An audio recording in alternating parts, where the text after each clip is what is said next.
परमात्म स्वरूप सद्गुरु महाराज की असीम अनुकंपा से हम सभी लोग सत्संग में उपस्थित हैं। सद्गुरु महाराज महर्षि में परमहंस जी महाराज का ने कृपा की है। सत्संग सबों को प्राप्त नहीं होता है। जो भाग्यशाली होते हैं सत्संग उसी को प्राप्त होते हैं। अभागे को सत्संग प्राप्त नहीं होता। मर्यादा पुरुषोत्तम भगवान श्री राम ने कहने कृपा की, सत्संग पुण्यात्मा को प्राप्त होता है। जिनके पास पुण्य का अभाव है उनको सत्संग प्राप्त नहीं होता है। पुण्य पुंज बिनु मिलहि न संता। पुण्य के अभाव में किसी को संत नहीं मिलते, किसी को सत्संग नहीं मिलता। भगवान शंकर ने माता पार्वती को कहने कृपा की,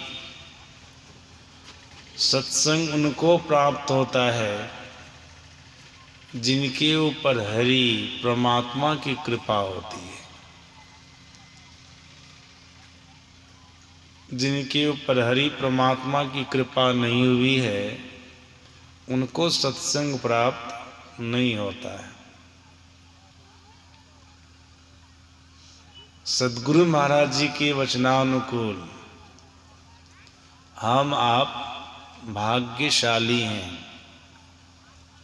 तब हम आपको सत्संग प्राप्त हुआ है।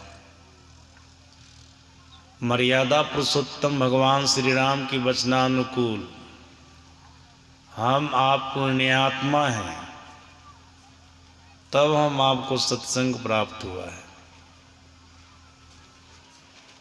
भगवान शंकर के वचनानुकूल हम आपके ऊपर हरि परमात्मा की कृपा हुई है, तब हम आपको सत्संग प्राप्त हुआ है। सज्जनों, आप कहेंगे सत्संग भाग्यशाली को प्राप्त होता है, पुण्यात्मा को प्राप्त होता है। जिनके ऊपर हरि परमात्मा की कृपा होती है उनको प्राप्त होता है। तो इसकी विशेषता क्या है, इसकी महत्ता क्या है? महापुरुषों ने सत्संग को अनेक प्रकार से समझाने का प्रयास किया है और कहा, सत्संग में आने वाले जीव को पहले व्यवहारिक ज्ञान होता है, फिर उनको पारमार्थिक ज्ञान होता है। संसार में कैसे जीना चाहिए यह नॉलेज प्राप्त होता है, यह ज्ञान प्राप्त होता है। फिर इस संसार में रहकर हमारा परमार्थ कैसे बनेगा यह भी ज्ञान होता है। सत्संग की विशेषता है, सत्संग की महत्ता है। सज्जनों, सत्संग के अभाव में आज मानव दानव बन रहा है। किनके साथ कैसा व्यवहार करना चाहिए यह नॉलेज, यह ज्ञान उनको नहीं हो रहा है। ये सत्संग के अभाव में ऐसा होता है। आप लोगों को प्रसंग सुनाता हूं, आप लोग दत्तचित्त होकर के सुने। महात्मा बुद्ध के समय एक राजा हो गए जिनका नाम था बिंबिसार।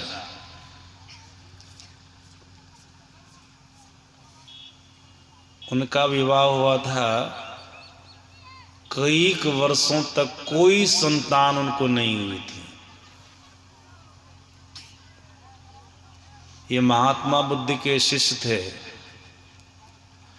महात्मा बुद्ध से जुड़े हुए थे। संतान प्राप्त करने के लिए बहुत देवी देवताओं से मनौती भी किए थे। महात्मा बुद्ध से भी आशीर्वाद प्राप्त किए थे। बहुत कठिनाई से बहुत वर्षों के बाद उनको एक संतान हुई, जिनका नाम था अजात शत्रु। बिंबिसार के पुत्र का नाम अजात शत्रु। सज्जनों, अजात शत्रु बड़ा हुआ,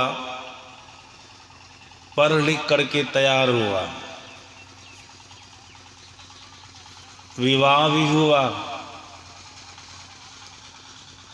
महाराज बिंबिसार उनके लिए, उनके सुखी जीवन के लिए एक पिता का जो दायित्व होता, कर्तव्य होता है, उसका पूरा निर्वहन किया।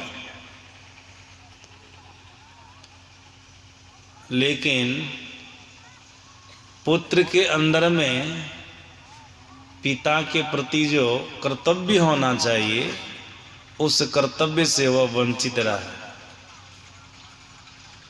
अजात शत्रु के मन में होने लगा, बड़ा होने पर, पिताजी अभी तक राजगद्दी पर बैठे हैं,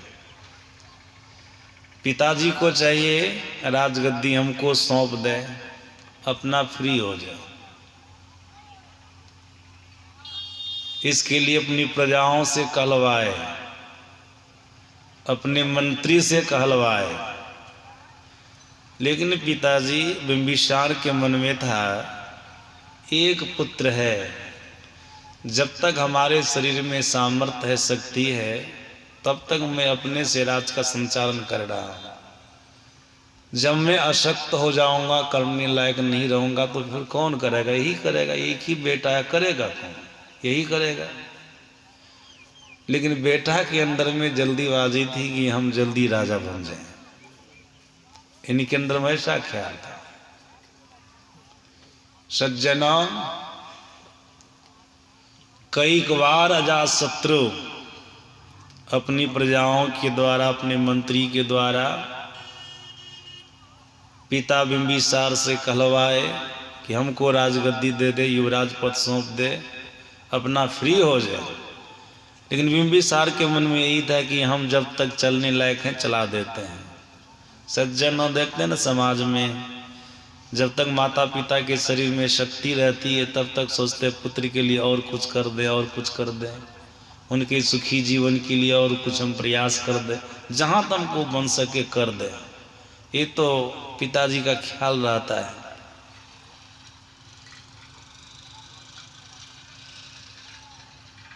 युवराज पद अजात शत्रु को बिंबिसार नहीं दिए। अंतिम में अजात शत्रु सोचा कि हमको ही कुछ सोचना पड़ेगा। इसके लिए एक किला बनवाए, मतलब जेल बनवाए। जब किला जेल बनकर के तैयार हो गया, तब अजात शत्रु अपने पिताजी को बोले कि पिताजी ऐसा कीजिए, एक किला बनवाए हैं, जेल बनवाए हैं, क्योंकि सेनापति वे ही थे, अजात शत्रु ही थे, अपने पिता की सेना के सेनापति। बोले किला बनवाए हैं, जेल बनवाए हैं, इसका आप उद्घाटन कर दीजिए।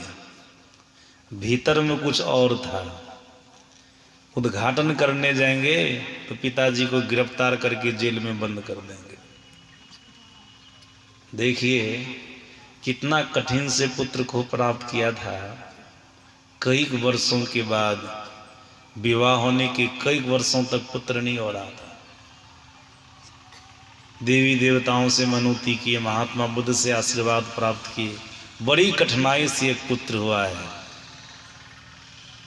उनका भरण पोषण किए, पढ़ा लिखा करके बड़ा कर दिए, शादी विवाह भी कर दिए, लेकिन पिता के प्रति कैसा भाव है?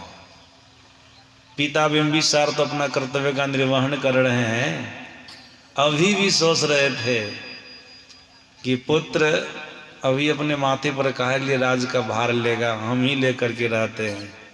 जब बिल्कुल हम अशक्त हो जाएंगे तब फिर ये संचालन करेंगे। ये पिता का पूरा दायित्व निर्वहन कर रहे हैं, लेकिन अजातशत्रु के मन में धीरता नहीं है, ये अधीर हो रहे हैं। हो न हो क्या होगा, नहीं होगा, अभी हम जल्दी राजा बन जाए, घर का मालिक जल्दी हम बन जाए। ऐसे भी वृद्ध लोगों को चाहिए, जब वृद्ध हो जाए, पुत्र काम करने लग जाए, बिल्कुल घर से निवृत्त हो जाए। लेकिन ऐसा होता है वृद्ध लोगों के अंदर में, ये जितने वृद्ध होता है ना, घर के प्रति उनको उतनी ज्यादा अधिक आसक्ति होने लगती है। पहले तो अगर पुरुष हैं तो पत्नी में आसक्त होते हैं, पुत्र पुत्री हो जाते हैं तो उसमें आसक्त हो जाते हैं, जब उनको संतानें हो जाती है तो उसमें उनकी आसक्ति चली जाती है। इसकी आसक्ति बढ़ती ही जाती है, जबकि आसक्ति को छोड़ना चाहिए। अब महापुरुषों ने कहा जीव के दुख का कारण उसकी आसक्ति ही होती है। आसक्ति, अज्ञानता, मोह, ये जीव के दुख का कारण है।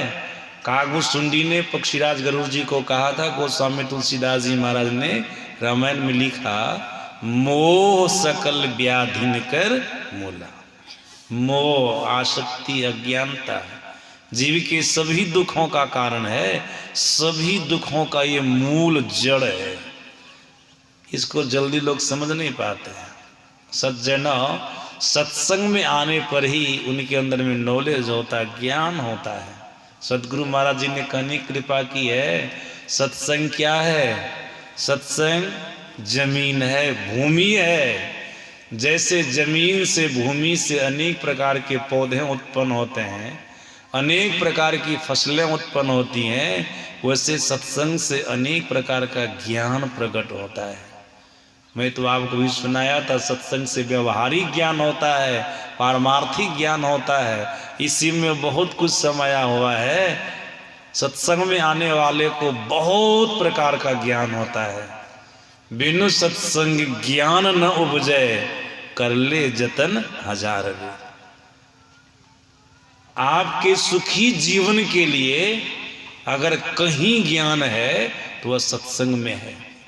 सत्संग के अलावा आप किसी भी स्थान में जाएंगे तो आपके सुखी जीवन के लिए ज्ञान प्राप्त नहीं होगा। हाँ, हो सकता है संसारी ज्ञान, संसार में जीने की कला, बाहर के स्कूल, विद्यालय, कॉलेज में जाएंगे, यूनिवर्सिटी में जाएंगे, संसार में जीने की कला तो सीख लेंगे, लेकिन परमार्थ में जीने की कला का एहसास आपको नहीं होगा, इसका ज्ञान आपको नहीं होगा।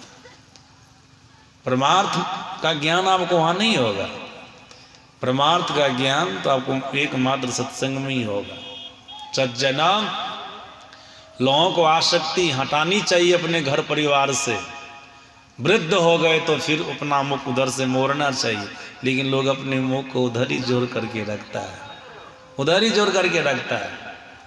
अजातशत्रु के अंदर में शीघ्रता थी, जल्दीबाजी थी कि हम जल्दी राजा बन जाएं, युवराज पद को हासिल कर ले। सज्जना, पिताजी को बोले चले पिताजी उद्घाटन कर दीजिएगा।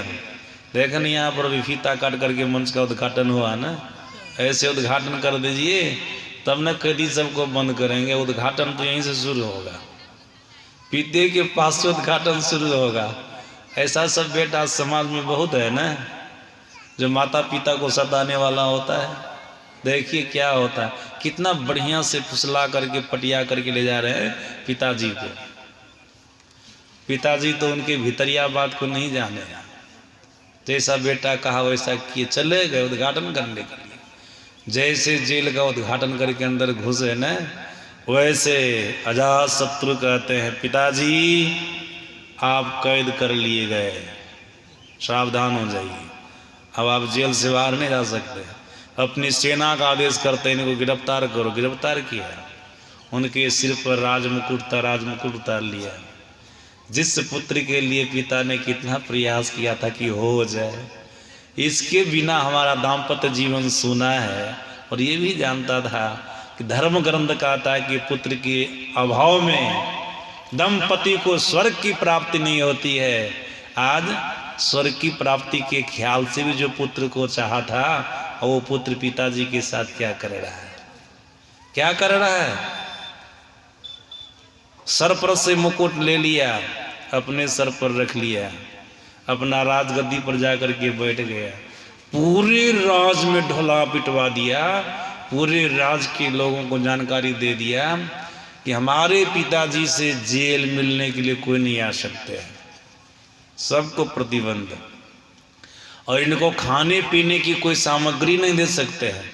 जबकि अभी वर्तमान की सरकार है, आप जेल जाएंगे तो आपके खाने की व्यवस्था रहेगी, वहाँ पर खाने के लिए दिया जाता है। सवेरे में खास करके चना और गुड़ दिया जाता है। जो जेल जाते हैं उनको पता है। हम तो जेल में कई बार सत्संग करने गए,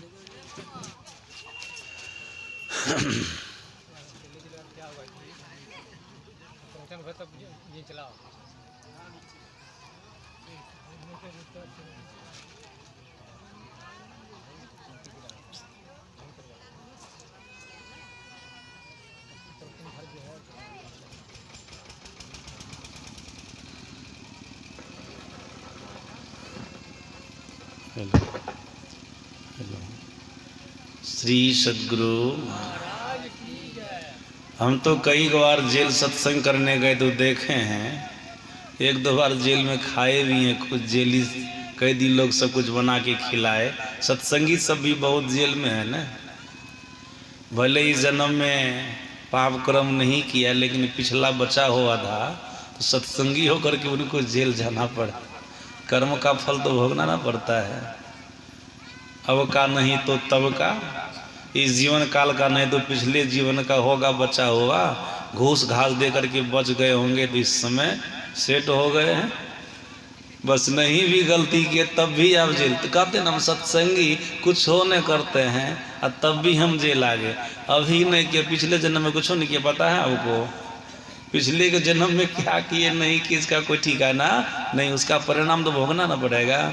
गुरु महाराज जी का कहना है कर्म का सिद्धांत अकाट होता, भोगने पर ही समाप्त होगा। हाँ, भोगने की क्षमता भजन करने से आपको आ जाएगी, सत्संग करने से आ जाएगी, लेकिन भोगना तो पड़ेगा ही, भोगना तो पड़ेगा ही। सज्जनाम पूरे राज में ढोला पिटा दिया, कोई भी राज्य के लोग उनको जाकर के खाने के लिए नहीं दे सकते हैं, न पीने के लिए कुछ दे सकते हैं। अपनी माँ को बोले माता जी तू जेल में जाकर के पिताजी से मिल सकती है, लेकिन खाने पीने की कोई सामग्री नहीं ले जा सकती है। माँ को भी हिदायत कर दिया। माँ तो माँ थी, उनके पति जेल में थे, मिलने के लिए जाती थी, इनको दया आती थी तो साथ में वही गुड़ शक्कर छिपा करके ले लेती थी। चादर ओढ़ करके जाती थी या साड़ी के अंदर, चादर के अंदर या साड़ी के अंदर छिपा करके ले जाती थी। जेल में वही शक्कर गुड़ खाने के लिए चना दे देती थी और कुछ पानी पीने के लिए दे देती थी, छिपा करके ले जाती, जहाँ तक वो छिपा सकती थी ले जाती थी, दे देती थी। कुछ समय बीता, अजात शत्रु के मन में हुआ कि पिताजी के पास खाने पीने की कोई सामग्री नहीं जा रही है, पिताजी अब बिल्कुल लटपटा गए होंगे, अब जाने ही वाले होंगे दुनिया से। उनको था कि खाना पीना बंद करेंगे तो मरबे नहीं करेगा, और जल्दी मर जाएंगे तो निष्कंटक राज भोगेंगे, कोई हमको चढ़ाई करने वाला तो नहीं न रहेगा। ऐसा सब भी क्रूर बेटा होता, सोच सकते हैं। आप लोग कभी सुने होंगे सत्संग में महर्षि हरिनंदन परमहंस जी महाराज जब स्वस्थ थे तो बराबर एक प्रसंग कहा करते थे। मनिहारी में, कटिहार जिला है ना, जहाँ पर गुरु महाराज जी का स्थान है, मनिहारी आश्रम। उसी आश्रम के अगल बगल में एक कुष्ठ व्यक्ति था जिनके पूरे शरीर में कोढ़ रोग हो गया था। पूरे शरीर में कोढ़ रोग हो गया था, उठ बैठ नहीं सकता था, उठ बैठ नहीं सकता था। जहाँ पड़ा रहता था वहीं पर थूकता रहता, थूक फेंकता रहता था, खार सब फेंकता रहता था। उनके कई पुत्र थे, पुतहू सब थी, उनको अच्छा नहीं लगता था, जबकि अच्छा लगना चाहिए। अपना कर्म के फल को भोग रहे हैं। हमारा जो कर्तव्य है, पुतहू का जो कर्तव्य है, पुत्र का जो कर्तव्य है, वो निभाना चाहिए, सेवा करनी चाहिए। दुख की घड़ी में सेवा नहीं करते थे कोई। एक दिन पुत्र पत्नी के बहकावे में आकर के, सभी पुत्र, कई पुत्र थे, सभी पुत्र पत्नी के बहकावे में आकर के क्या कि 12 बजे रात में जिंदे अपने बाप को, जो जिंदे था, उसको बैलगाड़ी पर बोझ लिया। मुंह से बढ़िया से बोली नहीं निकलती थी उनको। बैलगाड़ी पर बोझ लिया, गंगा नदी में जाके फेंक दिया। जबकि मरने पर किसी को गंगा नदी में फेंका जाता है, उसको जिंदे में फेंक दिया। उस समय गुरु महाराज जी उसी आश्रम में थे। ध्यान चल रहा था वहाँ पर। बहुत जगह के साधक लोग आए थे वहाँ पर, ध्यान में सम्मिलित हुए थे। सब साधकगण वहाँ पर थे।